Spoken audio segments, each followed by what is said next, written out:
Hello students, तो आज का वीडियो है कक्षा 8 के लिए। देखो बच्चों, आपने कक्षा 7 में पढ़ा है योज्य प्रतिलोम। योज्य प्रतिलोम क्या होता है? जिसमें हम निशान बदलते हैं, प्लस के नंबर को माइनस कर देते हैं और माइनस के नंबर को प्लस कर देते हैं, तो योज्य प्रतिलोम आ जाता है।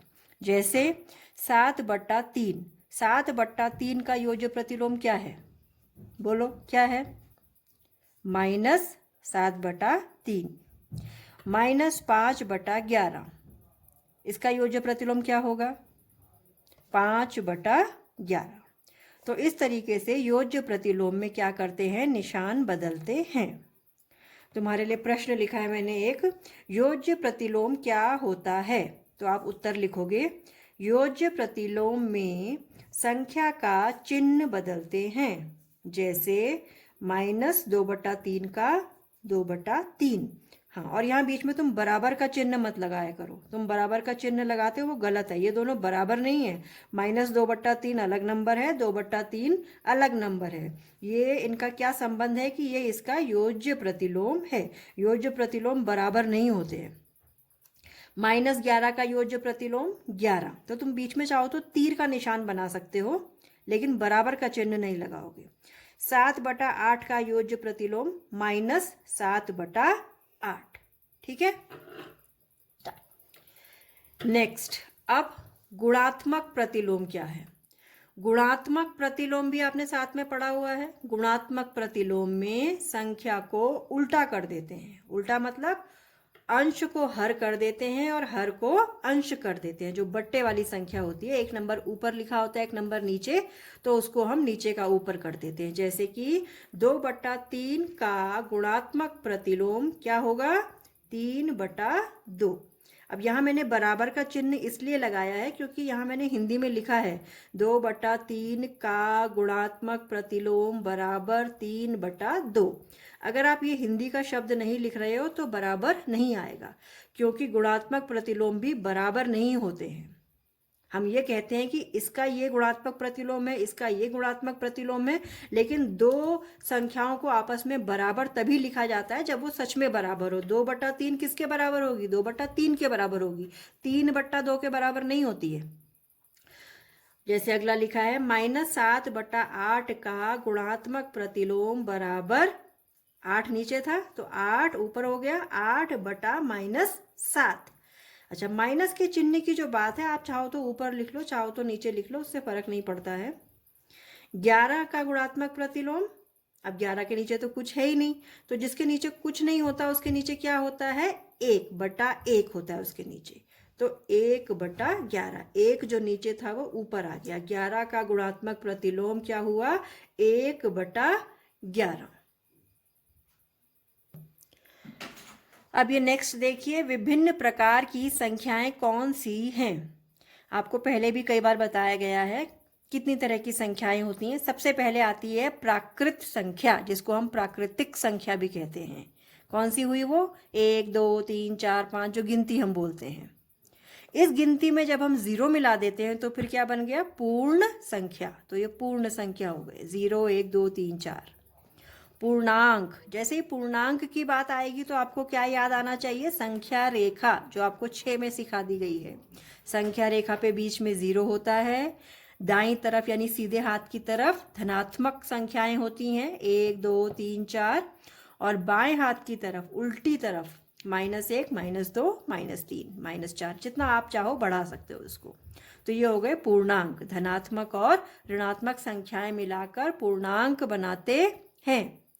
परिमेय संख्या, परिमेय संख्या क्या होती है? अंश और हर वाली संख्या, जिसमें एक संख्या ऊपर, एक बट्टा का निशान और एक नीचे, तो ये होती है हमारी परिमेय संख्या। 2/3 4/7, माइनस में भी हो सकती है -11/3। तो इतने प्रकार की संख्याएं आपको पता होनी चाहिए। प्राकृत संख्या, पूर्ण संख्या, पूर्णांक और परिमेय संख्या। और हर प्रकार की संख्या का आपको उदाहरण आना चाहिए, आपको पता होना चाहिए कौन संख्या कैसी होती है। आपको पहले भी बताया है, जैसे अगर आपसे पूछा जाता है क्या हर प्राकृत संख्या पूर्ण होती है, तो जरा सोचो, हर प्राकृत संख्या जैसे 1 2 3 जितनी भी प्राकृतिक संख्याएं हैं वो सब पूर्ण भी होंगी? तो अगर ध्यान से सोचोगे और मिलाओगे तो इसका आंसर क्या आएगा? हाँ, प्राकृत संख्या सभी पूर्ण होती है। लेकिन ऐसा ही प्रश्न अगर पूछा जाए, मिलता जुलता लगता है सुनने में, क्या सभी पूर्ण संख्याएं भी प्राकृत होती हैं? फिर से सुनो, क्या सभी पूर्ण संख्याएं प्राकृतिक होती हैं? तो मिलाओ जरा। अब जैसे 0 है, 0 प्राकृतिक नहीं है क्योंकि 0 तो प्राकृतिक में होता ही नहीं। बाकी 1 1 है, 2 2 है, 3 है, तो बाकी सब तो होती हैं लेकिन 0 नहीं होता है। इसलिए उसका उत्तर क्या होगा? नहीं। नहीं, सभी पूर्ण संख्याएं प्राकृतिक नहीं होती हैं। जैसे 0, 0 केवल पूर्ण संख्या में है, प्राकृत में नहीं है। पूर्णांक में आपसे क्या पूछा जा सकता है? पूर्णांक कहाँ दर्शाए जाते हैं? पूर्णांक संख्या रेखा पर दर्शाए जाते हैं। पूर्णांक के मध्य में क्या होता है? 0 होता है। पूर्णांक के दाईं तरफ क्या है? धनात्मक संख्याएं। पूर्णांक में ऋणात्मक संख्याएं किस तरफ आती हैं? बताएं, किस तरफ आती हैं? बाईं तरफ, उल्टी तरफ। ठीक है। और परिमेय संख्या क्या हुई हमारी? बट्टे वाली संख्या, अंश और हर वाली संख्या। पता होगा सबको, अंश किसको कहेंगे? ऊपर वाले को अंश, और हर किसको कहेंगे? नीचे वाली संख्या को हर। मैंने आपको 6 में भी बताया था, याद रखने के लिए। अ पहले आता है, अ से ही शुरू होता है हिंदी का वर्णमाला। अ आ, ह बाद में आएगा क ख ग के अंदर। तो ऊपर वाला अ अंश और नीचे वाला हर। बस हो गया।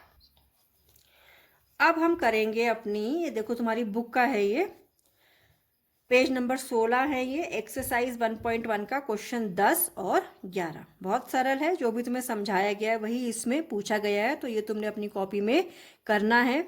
और जितना भी मैंने तुम्हें वीडियो में दिखाया है, तुम वीडियो को रोक के उसको कॉपी में उतार भी सकते हो, वो सब तुमने अपनी कॉपी में उतारना है।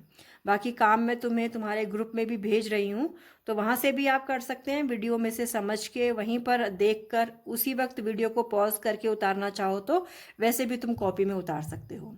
तो 10वां सवाल देखो क्या है? ऐसी परिमेय संख्या। तो ये देखो, अब आपका ये बुक का मैं 2 क्वेश्चंस आपको दिखा रही हूँ। ये है आपका पेज नंबर 16, एक्सरसाइज 1.1। ये आपको अपनी कॉपी में करने हैं। क्वेश्चन 10 में आपसे क्या पूछा है? ऐसी परिमेय संख्या जिसका कोई व्युत्क्रम नहीं है, जिसका उल्टा हम नहीं कर सकते। तो ऐसी कौन सी संख्या है? 0।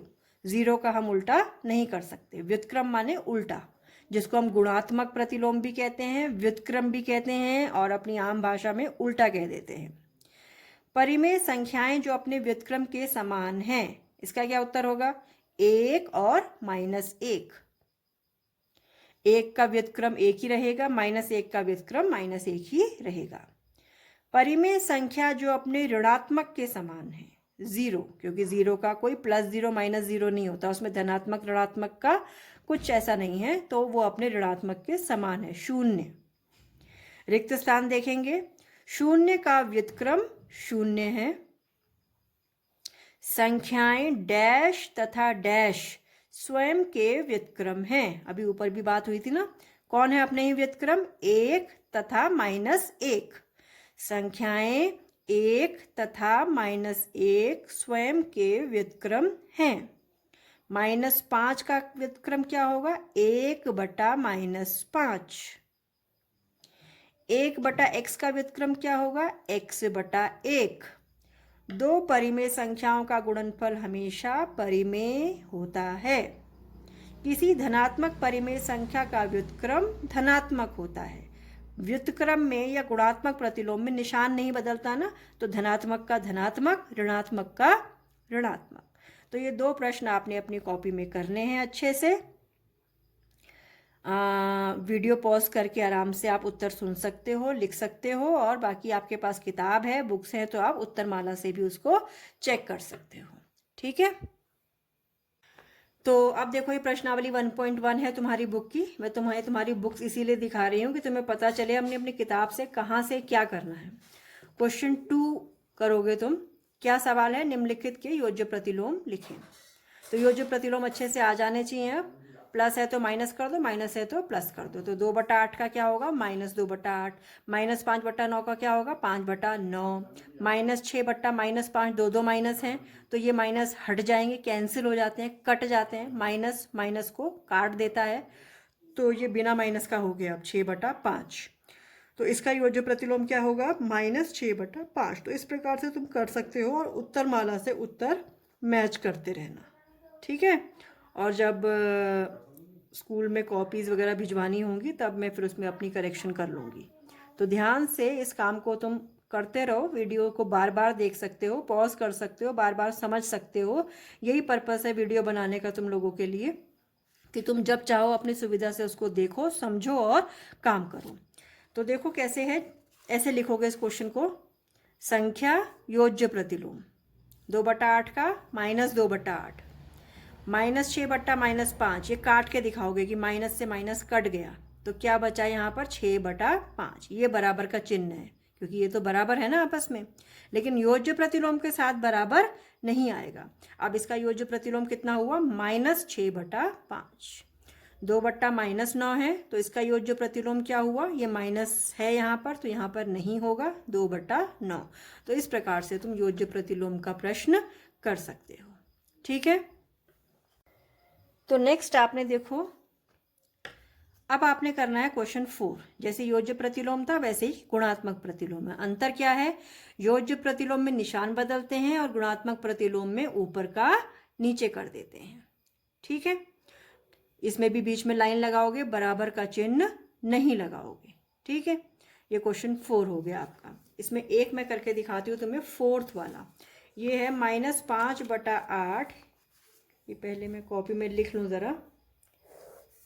जैसे आपने लिखा -5/8 इंटू -3/7। अब जब आप देखो ये नंबर है, आपसे इसका गुणात्मक प्रतिलोम पूछ रहे हैं तो तुम्हें गुणा वगैरह करने की ज़रूरत नहीं है। हमें पता है गुणात्मक प्रतिलोम में केवल क्या करना है? ऊपर का नीचे। तो सब ऊपर नीचे कर दो। 8 नीचे है, ऊपर आ गया, नीचे -5 आ गया, गुणा गुणा हो गया, 7 ऊपर आ गया, -3 आ गया। तो ये इसका गुणात्मक प्रतिलोम हो गया। आपको गुणा करने की जरूरत नहीं है कि 5 दिए 15 और ऐसा कुछ करो। बिना गुणा किए आप गुणात्मक प्रतिलोम लिख सकते हो। ऊपर का नीचे, नीचे का ऊपर। चिन्ह माइनस है तो माइनस रहेगा, प्लस है तो प्लस रहेगा। तो इस तरीके से गुणात्मक प्रतिलोम का प्रश्न भी कर लेना है, ठीक है।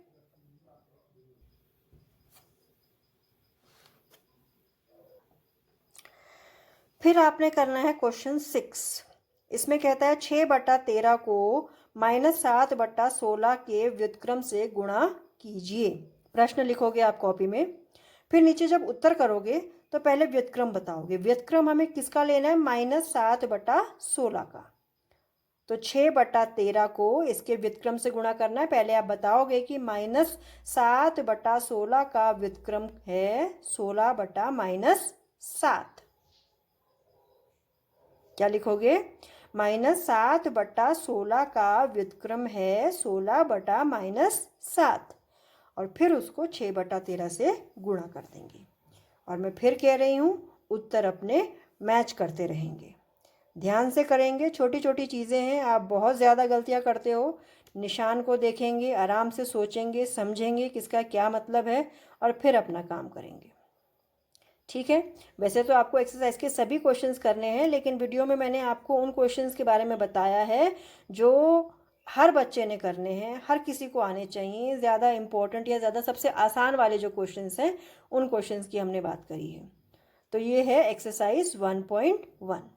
तो आज के वीडियो में इतना ही। अच्छे से काम करें, वीडियो को बार बार देखें, जहाँ पर ज़रूरत हो पॉज कर लो, रोक लो, स्क्रीनशॉट ले लो और ध्यान से अपना ये काम पूरा करेंगे, ठीक है।